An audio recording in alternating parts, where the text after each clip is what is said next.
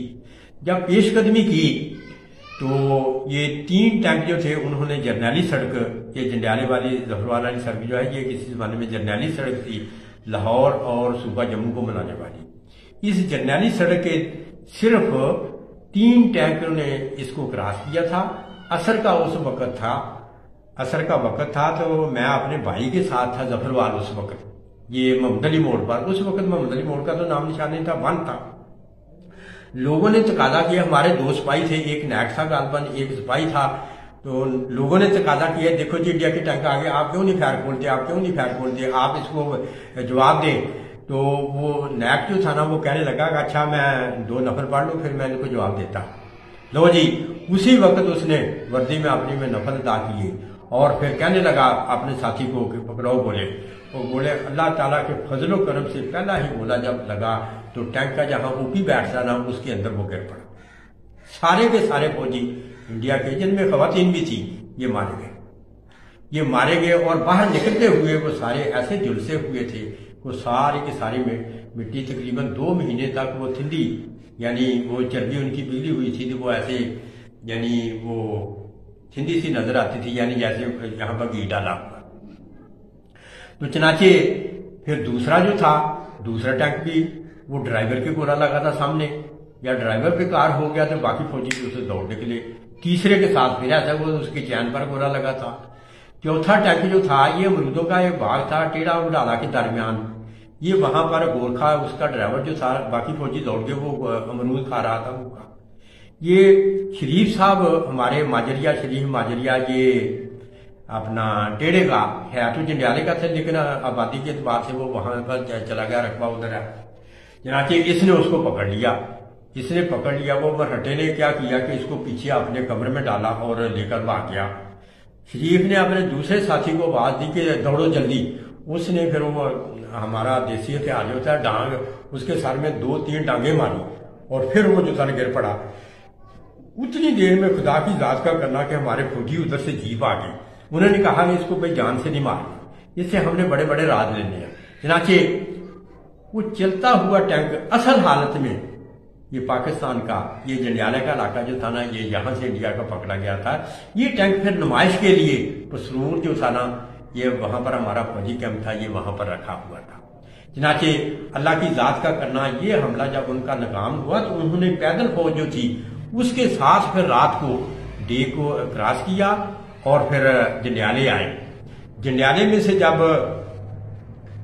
گزرنے لگے تو ہمارے سول کے چند آدمی سے یہاں پر رہتے ہوئے، ان میں سے ایک خاص آدمی تھا رمو اس کو ہم کہتے تھے، یہ میرا ہم عمر تھا۔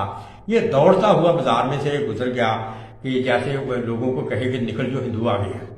چنانچہ وہاں پر بابا پھول خان صاحب کی مشین تھی، وہاں پر ان کا انڈیا کا سنتری کھڑا ہوا تھا۔ اس نے اس کو انگریزی میں کہا ہے ہٹ، اس نے آگے سے انگریزی میں کو جواب دیا چل ہٹ دا سارا۔ اس نے اسی وقت اس کو گولی مار دی تھی، یہ موقع پر بھی شہید ہو گیا تھا۔ یہ پاکستان کی فوج پر، پاکستان کے علاقے پر جب انڈیا کا 65 کا حملہ ہوا، یہ پہلا شہید ہے پاکستان کا، یہ رحم الدین صاحب، رحمو یہ بابا ابراہیم صاحب جو تھے، ان کا یہ عزیز تھا۔ اس کے بعد جنڈیالہ جو تھا نا، اس پر انڈیا کا قبضہ ہو گیا۔ پھر پیش قدمی جو تھی، انہوں نے 2 جنڈیالے کے آدمی پکڑ لیے، ایک بابا جمعہ فقیر اور دوسرا اپنا چودھری شفیع صاحب، اپنا یہ رام گڑھی اپنا پرڈی والا، ان دونوں کو پکڑ لیا۔ آرمی نے وہ کہا کہ چلو ہمیں ظفروال کا راستہ بتاؤ۔ یہ ان کو ظفروال لے کر گئے۔ صبح کا وقت تھا، وہ یہ فوج ساری جو تھی نا، یہ پہلے تھانے میں داخل ہوئی، تھانے کے بعد یہ سیدھا گورنمنٹ ہائی اسکول ظفروال جو ہے نا وہاں پر چلے گئے۔ وہاں پر انہوں نے مورچے نکالے، تو مورچے کتنے ابھی 2-2 فٹ مورچے نکالے تھے۔ ادھر سے ہماری ایک اینٹی ٹینک گن والی جیپ جو تھی، یہ نارووال کی طرف سے نمودار ہوئی، جس کے ساتھ غالباً ایک ٹرک تھا فوجیوں کا۔ یہ چند فوجی تھے، یہ چودھری غلام احمد صاحب کی کوٹھی جو ہے نا، وہاں پر انہوں نے جب موڑ ٹرن لیا شکرگڑھ روڈ پر تو انہوں نے انڈیا نے فائر کھول دیا.